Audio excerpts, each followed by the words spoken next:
Salam, salam outsiders, la famille, j'espère que vous allez bien. Là où vous êtes, débrief du week-end, le débrief commence maintenant. Avant de commencer le débrief, petit shout-out à mon admin Mohamed. Franchement, mec, tu te gères en toute honnêteté. Le gars, c'est un Tunisien, même malgré le fait qu'on l'ait tapé en Coupe d'Afrique des Nations, le mec, il est quand même professionnel. Franchement, j'ai vu tes publications cette semaine, ce week-end sur la page Outsider. Frère, bien joué de ta part. Norwich, c'est l'équipe dangereuse en ce début de saison-ci. Soyons très sérieux, footballistiquement parlant, en ce moment en Angleterre. Mais sincèrement, si tu enlèves le Big Six, et même dans le Big Six, il y a des équipes de tocard telles que Arsenal, United, etc. Si tu enlèves ces équipes-là, l'équipe qui joue le mieux au foot cette saison en première ligue, c'est qui? C'est Norwich. Franchement, Norwich, ils ont un football extraordinaire. Sincèrement, ils font plaisir à jouer. Norwich-Chelsea. Chelsea a gagné 3-2, certes. Bien joué de la part des hommes de Lampard, bien joué de la part de Frank Lampard. En toute honnêteté, mais à culpa time. Mais à culpa time. Parce que autant Norwich il joue bien, autant l'adversaire n'était pas facile, autant ça fait 2 matchs d'affilée que Mason Mount il marque. Franchement, Mason Mount, frère, je t'ai jugé trop tôt. C'est dangereux, le boy là il est dangereux. Parce que cet enfant là, en toute honnêteté, je vais être sérieux. Le premier match, j'étais venu et j'avais dit quoi? Que Mason Mount manquait d'engagement, il manquait d'envie. Tu sentais que le boy c'était encore un boy de 2e division et qui n'était pas capable de prendre ses responsabilités. Demande le ballon, crée des situations, casse des lignes avec tes passes. Il n'était pas capable de le faire. Mais le boy, franchement, ça fait 2 matchs d'affilée que le mec, il s'est géré. La semaine passée, action, Wilfried Ndidi perd le ballon, qui en profite? Mason Mount. Cette semaine encore, qui en profite? 1-2 vite fait, il prend le ballon, il cadre Mason Mount. Franchement, ce petit de Lampard là pourrait être intéressant au courant de cette saison-ci. Sincèrement, boy, j'étais jugé trop tôt, je m'excuse. Tammy Abraham, le boy, franchement, tu sens qu'il a envie de prendre confiance. Et c'est important. Tammy Abraham, l'année passée en 2e division avec Aston Villa, il a fait une superbe saison. Il n'y a pas de raison que Tammy Abraham ne fasse pas la même chose en première ligue. Du coup, Chelsea gagne 3-2 face à Norwich. Bien joué de leur part. Pukki a encore marqué. Franchement, soyons sérieux. Chaque week-end, je vais venir et je vais vous répéter la même chose. Pukki a encore marqué. Bon, les Anglais, là, depuis quand ils sont devenus racistes, eux? Franchement, je pensais que depuis le temps de Margaret Thatcher, ils avaient fini avec les hooligans et tout ça dans les stades anglais. Je pensais que réellement, les Anglais, ils étaient avant-gardistes et tout dans ce genre de situation-là. Mais franchement, là, ça commence à devenir trop. L'année passée, il y avait Raheem Sterling ici. On l'a pas accepté. Sterling, il s'est levé, il a parlé. Et franchement, respect à lui. Cette saison, Paul Pogba, il rate un penalty. Vous commencez vos affaires racistes là. Franchement, la semaine d'après, votre propre joueur britannique, Marcus Rashford, il rate un penalty. Vous faites les mêmes bêtises. Bon, bref, les gars, gérez-vous. Manchester United a perdu 2-1 face à Crystal Palace à domicile. Franchement, c'est pas sérieux. Non, en fait, United, ils sont pas sérieux. Je dis bien United, ils sont pas sérieux parce que United, en tant que tel, aujourd'hui, il manque quelque chose d'essentiel dans leur football. C'est quoi? C'est de la création, un numéro 10, quelqu'un capable de dissiller des bons ballons. Je suis désolé, Paul Pogba, moi, je l'aime bien, franchement. Mais Paul Pogba, bon, voilà, c'est des dents de scie. C'est un jour, il joue très bien. Un jour, il joue comme du n'importe quoi. Ça, c'est un. Deuxièmement, aujourd'hui, on l'a vu, en début de saison, je vous ai dit quoi? Il y a 2 matchs. Je vous ai dit que Manchester United, en tant que tel, pourrait être une des équipes les plus dangereuses cette saison-ci en contre-attaque. Mais pour jouer en contre-attaque, il faudrait que ton adversaire, il joue au football. Le problème de United ce week-end, il est simple. Ils sont tombés face à un adversaire qui a refusé le football. Crystal Palace. Crystal Palace a réussi à s'en sortir. Mais franchement, en toute honnêteté, United m'a anormalement déçu encore une fois. Je ne peux parler que du petit James. Le petit James là, le petit là, il est dangereux. Ça frappe là, franchement, non mon gars, on dirait la balle était téléguidée en pleine lucarne. Ça, rien à dire. Mais mis à part ça, dans le football, ça pêche. C'est compliqué. Il va falloir que Ole Gunnar Solskjaer trouve une solution parce que Jesse Lingard, je vous l'ai dit la semaine passée, dans cette position de 10, derrière Rashford et Martial, ça marche pas. Ça marche pas. Jesse Lingard n'a pas marqué de but depuis décembre de l'année passée. Franchement, les gars, faut qu'on arrête. Faut qu'on arrête avec Jesse Lingard. Parce qu'en toute honnêteté, Jesse Lingard, aujourd'hui, le boy, il a 27 ans. En fait, Lingard, les gars qui croient encore que Lingard, il a 21 ans ou 22 ans comme les Rashford, en toute honnêteté, gérez-vous. Parce qu'aujourd'hui, Lingard, c'est le maillon faible de cette équipe-ci. Maintenant, parlons de De Gea. Parce que Maguire, c'est bien. En défense centrale, tu sens que le mec amène une certaine sérénité. Tu peux perdre des matchs, ça arrive. Ok. Mais quand tu prends un but de Patrick Van Arnold. Quand tu prends un but de ce mec là, quand même, franchement, le mec latéral là, il arrive comme ça, fin de match, il fait une frappe. De Gea, gère-toi. Mais De Gea, gère-toi, fais l'arrêt. Mais David De Gea, je suis désolé, mais depuis la Coupe du Monde 2018, faut qu'on en parle. David De Gea, il est en pente descendante. Et le mec, cette saison, il a signé un gros contrat. Donc, du coup, il faut qu'il justifie l'argent qu'on le paye. Donc, De Gea doit mieux faire. La Juve a gagné 1-0 et franchement, la Juve, ils ont un départ petit, tu vois, un petit départ posé tranquille. Mais c'est normal, en toute honnêteté, c'est normal. Cette équipe-là, quoi qu'il arrive, ils vont sûrement gagner le Scudetto. Là où ça devient problématique en tant que tel, c'est que l'équipe commence sans coach. Sincèrement, en fait, à un moment donné, Sarri, il faut qu'on en parle. Parce que sincèrement, Sarri, tu peux fumer des clopes, ok? Même si fumer, c'est pas bon. Ok, les jeunes, fumer, c'est pas bon. Mais si tu fumes des clopes, fume une clope, fume deux clopes, fume trois clopes, quatre clopes, cinq clopes, fume pas 5 paquets par jour. Sarri, il fume près de 60 cigarettes par jour. C'est normal qu'en ce moment, il soit à l'hôpital posé en mode pneumonie. Et sincèrement, au niveau du recrutement, c'est pas normal. J'ai lu un commentaire sur la page Outsider, j'ai kiffé, je me rappelle plus c'est qui, mais mon gars, shout out à toi, il a dit, à un moment donné, les coachs aussi, ils doivent faire des visites médicales. Mais boy, moi, je suis d'accord. J'ai dit, moi, Mauricio Sarri, s'il fait une visite médicale, mais il passe jamais la visite médicale.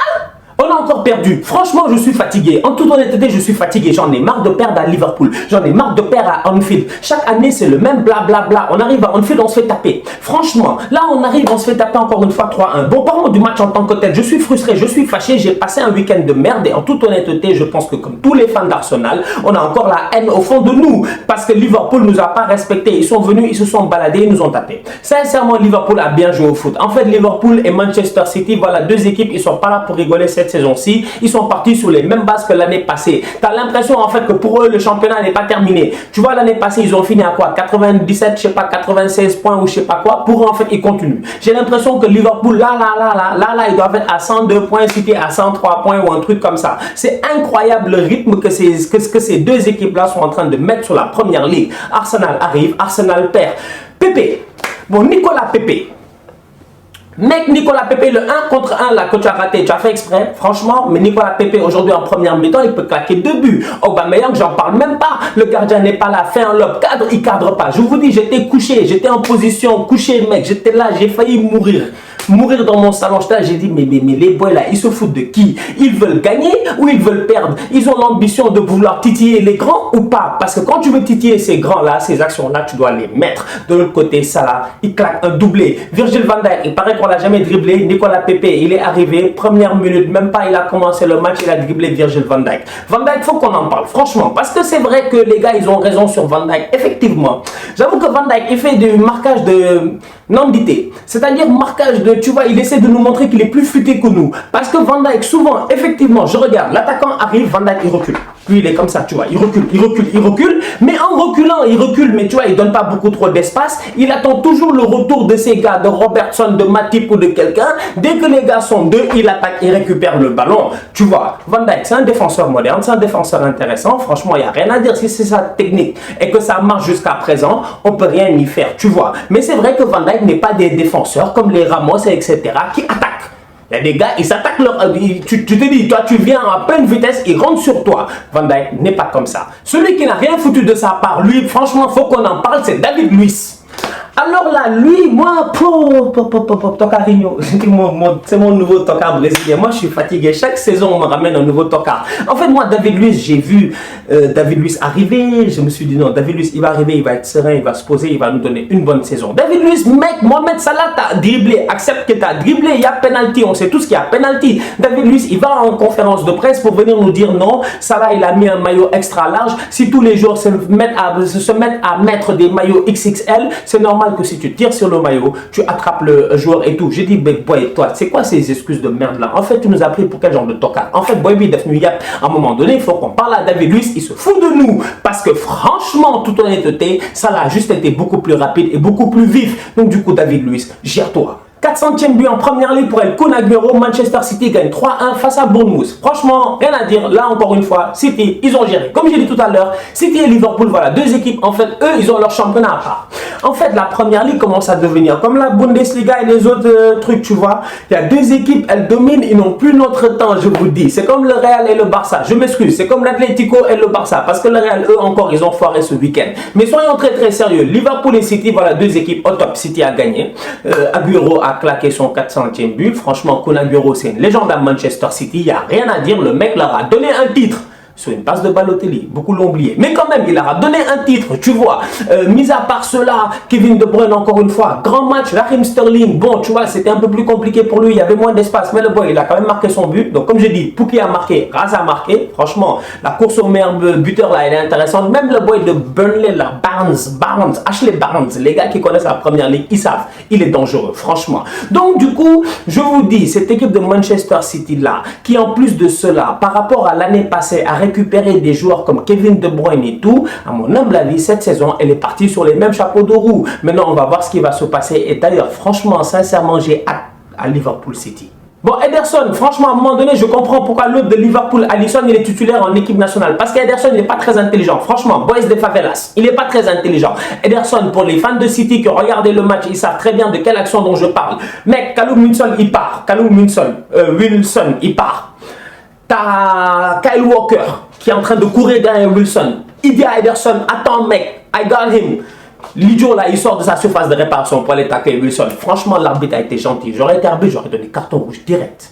Les Spurs de Tottenham et de Mauricio Pochettino ont perdu 1-0 à domicile. Franchement, c'est compliqué. Ils ont perdu face à Newcastle. Newcastle, ils sont allés chercher cet attaquant-là qui était à Offenheim l'année passée, je ne me trompe pas, en Bundesliga. Joey Linton, il est puissant. On aurait dit Benteke dans ses meilleures heures. Tu vois, tu te rappelles de Benteke, il avait fait une saison ici à 18 buts, je pense que c'était en 2013 ou 2014. On aurait dit Benteke dans ses meilleures heures. Franchement, toute honnêteté, soyons sérieux. Joey Linton, il est puissant, il en impose. Maintenant, face à cette équipe de Tottenham-là, ça n'a pas été très compliqué pour Newcastle. Ils ont marqué un but sur une erreur défensive de Tottenham de Sanchez, Davinson Sanchez. Je ne sais pas où est-ce qu'il est en train de rêver. En toute honnêteté, le boy, il est complètement à la bourre. Le ballon passe au-dessus de lui. Le contrôle, il est parfait. La frappe, j'en parle même pas. Maintenant, Tottenham, on a vu les lacunes. Sincèrement, il y a plusieurs lacunes dans cette équipe-là. Parce que certes, elle est intéressante. Oui, il y a de très bons joueurs. Mais derrière, c'est compliqué au milieu de terrain. Sissoko, il est bienveillant. Il est bien gentil. Il est vaillant. Il est gentil et tout. On aurait dit Kirikou, si vous voulez, mais en plus grand, etc. Mais sinon, Sissoko, sur le terrain, le boy, il se gère pas. Franchement, Dombele, la minute où il est pas là, tu sens que Tottenham au milieu de terrain, c'est fini. Il n'y a plus personne, il n'y a plus Walou. Le problème, il est simple. C'est qui? C'est Eriksen. Alors là, Eriksen, parce que franchement, on va être sérieux, Eriksen, voilà un autre boy qui, en toute honnêteté, a vécu un mercato compliqué. Mercato compliqué pour Eriksen parce qu'Eriksen devait aller au Real. Le Real n'est pas venu. Eriksen peut-être au Barça. Le Barça n'est pas venu. Bref, Eriksen cherche une porte de sortie. Il n'y en a pas. Maintenant, aujourd'hui, il est obligé de rester parce que le mercato, il est terminé. Il peut partir, mais Tottenham ne peut pas recruter. Du coup, Eriksen va devoir se remettre dans l'esprit du fait que, mec, tu dois jouer au foot. Tu dois te reconcentrer parce que Eriksen, quand il est à son top niveau, on sait ce qu'il vaut. Maintenant, aujourd'hui, Tottenham, sans un Eriksen qui est 100% là mentalement, qui est 100% confiant, mais Pochettino, il est obligé de le mettre sur le banc. Et du coup, tu le vois sur le terrain parce que côté jeu, ça a été compliqué. Le bloc défensif de Newcastle était bon. Ils ont tenu pendant tout le match. Leur gardien de but, il a été excellent. Je voulais son nom. Comment il s'appelle? Dubraska ou un truc, mais il est fort lui, mais il a fait des arrêts de ouf, mais les ballons qui arrivent et tout, les reprises de Son, etc. Donc ça montre à quel point, je le dis, Tottenham, c'est pas la fin du monde, ils sont très bons, franchement moi je les respecte. La semaine prochaine il y a Arsenal-Tottenham, j'ai déjà peur, sincèrement j'ai déjà peur, mais cette équipe là, sans un Eriksen qui est 100% mentalement là et sans Dombele au milieu de terrain, ça risque d'être compliqué cette saison. Cette semaine, on a mis une publication sur la page Facebook et Instagram, les Outsiders, disant que le Robert Lewandowski, quand même, ça fait, depuis qu'il est arrivé au Bayern, ça fait 5 saisons, il y en a 4 où il a dépassé la barre des 40 buts. 40 buts par saison, plus que 40 buts par saison. Franchement, Lewandowski, on n'en parle pas assez, mais il a les mêmes stats que les Messi et les Ronaldo de ce monde. Je vous dis, Robert Lewandowski, voilà un top tueur, un top attaquant. Ce week-end, un gros match allemand entre Schalke 04 et le Bayern. Le Bayern va exploser Schalke à l'extérieur, chez eux, là-bas. 3-0, rien à dire. Lewandowski, triplé, champion. Franchement, mec, respect. Anecdote Lewandowski, pour ceux qui ne le savent pas, sa femme était venue l'année passée, ou il y a 2 ans, je me rappelle bien, elle nous avait dit un truc dans un interview, que Robert, il est un peu malade dans sa tête. Elle disait, Robert, c'est bizarre, mais il est comme ça, pour son métabolisme et tout, c'est ce qui lui permet d'être en forme, etc. Vous voyez, chacun a ses méthodes, tu vois. Ronaldo, lui, il a les vélos, les machines, etc. Messi, lui, il est posé avec son chien, ses enfants et tout. Lewandowski, lui, apparemment, ce qu'il fait, c'est quoi? C'est qu'un repas, on le mange comment? Entrée, plat principal, dessert. Il le fait à l'envers. Dessert, plat principal, entrée. Lewandowski. Lewandowski. Zinedine Zidane, lui, en fait, depuis qu'il est revenu, on dirait qu'il a changé. En fait, moi, je comprends pas. Zizou, franchement, il a changé. Zizou, gère-toi, mec. Zizou, franchement, gère-toi. Zizou, tu mènes 1-0 face à Valladolid, mais ferme le match. Mec, le match est presque terminé, ferme le match. Ça attaque à outrance, à gauche et à droite. Carvajal se fait aspirer comme du n'importe quoi et le boy Guardiola vient marquer 1-1. Franchement, le Real, ce week-end, ils se sont pas gérés. Ils ont fait match nul face à Valladolid. Et sincèrement, ils auraient dû gagner ce match-là. Le problème, il est simple, c'est que leur football, il est bruyant. Le football du Real est trop bruyant. Modric, il a un carton rouge, il est suspendu. Tu ramènes James. Ok. Mais James, combien de frappes il a en première mi-temps? Combien de frappes de l'entrée de la surface il n'arrive pas à cadrer? Tu vois les dédoublements et tout, mais la finition, elle n'est pas là. Heureusement, il y avait qui? Big Benzema. Franchement, Benzema, voilà un autre bandit. En toute honnêteté, il faut le respecter. Parce que Benzema, on parle. Chaque année, Benzema est là. Chaque année, Benzema met son quota de buts. L'année passée, j'avais dit que s'il dépasse les 10 buts, je serais surpris. Ben, il l'a fait. Cette année encore, il va le faire. Franchement, Karim, c'est un guerrier. Je vous dis, l'enfant caché de Zizou, il est là. Maintenant, derrière Zizou, lui-même, il doit se gérer. Parce qu'à un moment donné, tu sens que le mec, il est nerveux. Cette semaine, je l'ai vu en conférence de presse. Les gens lui posent des questions. Tu sens qu'il est stressé. Mec, Zizou, on veut comprendre. Franchement, on veut tous comprendre. Ton équipe, elle ne joue pas bien. Eden Hazard, il est venu avec des kilos en trop. Là, il est blessé. On attend que tout ce qu'il commence. Un. Deuxièmement, Gareth Bale, James, tout ça, t'avais dit, t'en veux plus. Finalement, les deux, ils sont titulaires. Gareth Bale, j'en parle même pas. Depuis le début de la saison, le boy, il se gère. Tu vois, t'as l'impression que Zidane l'a lancé en championnat parce qu'il voulait que le boy se casse la gueule pour qu'il vienne nous dire, oui, je vous avais dit que le boy n'a plus le niveau, mais Gareth Bale, il est déterminé en toute honnêteté. Il est en train de donner tout ce qu'il a. Donc, du coup, Zizou, quand les gens te posent des questions pour savoir ce qui se passe, quelle est la dynamique du club, où est-ce que tu veux aller et tout, c'est légitime. Aujourd'hui, tu dois répondre à ces questions-là et arrêter de faire le têtu. Franchement, parce que là, ça va pas. 1-1 face à Valladolid avec un gardien courtois. Navas, franchement, en toute honnêteté, on peut parler jusqu'à demain. Moi, j'ai toujours dit qu'Alor Navas, encore pour 1 an, 2 ans, j'ai encore plus confiance en lui qu'en Thibaut Courtois. Thibaut Courtois est incapable de fermer ses jambes. C'est pas sérieux. Franchement, le boy, il prend encore un but Yali. Honnêtement, c'est pas normal. C'est pas normal. Ce Real-là ne va pas bien. Mais quand tu le dis, les fans de Real vont se fâcher. Les gars, gérez-vous. Faites un effort quand même, en toute honnêteté. Footballistiquement parlant, on sait que le talent, vous l'avez. Les Toni Kroos et tout, on les a vus le week-end passé. Ce qu'il faut dans cette équipe-là aujourd'hui, c'est avoir un focus, de la volonté. Genre, soyez déterminés et de l'abnégation. Tu sens qu'il manque cela en ce moment, tu vois. Parce que le talent, il est là. Choupo-Moting Ballon d'Or. Franchement, Choupo-Moting Ballon d'Or, à un moment donné, il faut qu'on soit sérieux. Maxime Choupo-Moting, en fait, le boy, il s'est géré. Il a fait roulette, il a laissé 3 joueurs. Il a frappé le ballon petit filet du pointu. En fait, Choupo-Moting, c'est un bandit. Lui, mec, c'est Puskas. En fait, honnêtement, ils ont voté les prix Puskas beaucoup trop tôt. Choupo-Moting méritait d'être Puskas cette année quand même. Ah ouais, Choupo, il met un doublé. Le PSG gagne 4-0 face à Toulouse. Mbappé sort out 4 semaines. Cavani out 3 semaines. Boy Diallo blessé, etc. Franchement, Paris, faut qu'il se gère. En toute honnêteté, faut qu'il se gère. Maintenant, il y a des points positifs dans cette équipe-là, mis à part les blessures, Neymar et tout, c'est les individualités. Et ça, quand même, faut le saluer. Sarabia, c'est un top player, il fait plaisir. Di Maria, depuis qu'il est revenu, il joue bien. En fait, lui, comme j'ai dit, dès qu'il arrive en Argentine et qu'il met le maillot d'Albi Celeste, il devient nul. Mais quand il revient au PSG, le boy, il se gère. Mbappé, il faisait un super match avant de se blesser. Tu vois. D'ailleurs, Mbappé, sa réaction après le but de Choupo-Moting, je te dis, priceless. Il regarde Choupo dans l'air.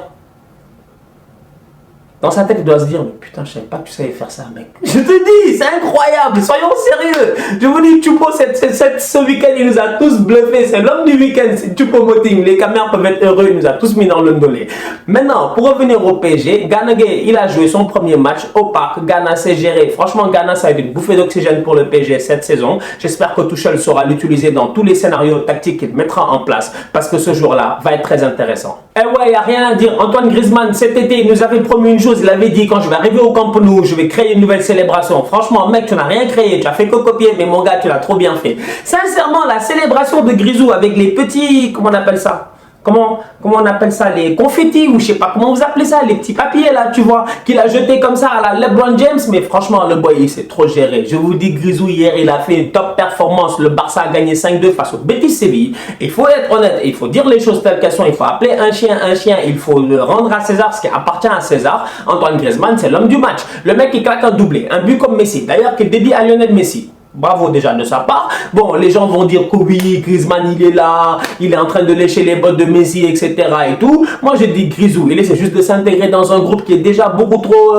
Il y a beaucoup d'amitié dans ce groupe-là, tu vois. Les Suarez, les Messi et tout ça, c'est des potes, c'est des frères, tu vois. Donc venir et rentrer dans un nouveau groupe, c'est compliqué. Donc chacun a ses moyens de s'exprimer. Grisou il s'exprime comme ça. Franchement, il n'y a rien à dire. Tant que sur le terrain, il se gère, ne l'attaquons pas sur des futilités comme cela. Donc du coup, Antoine Griezmann, doublé, passe décisive pour Arturo Vidal. Il y avait le petit Perez là qui a commencé de la Masia, lui aussi il est venu, il a fait un grand match. Il y avait le petit Ansu Fati qui est rentré en fin de match à 16 ans, 300 jours, le plus jeune joueur de l'histoire du Barça depuis 1942, a porté le maillot du Barça et a débuté un match de championnat.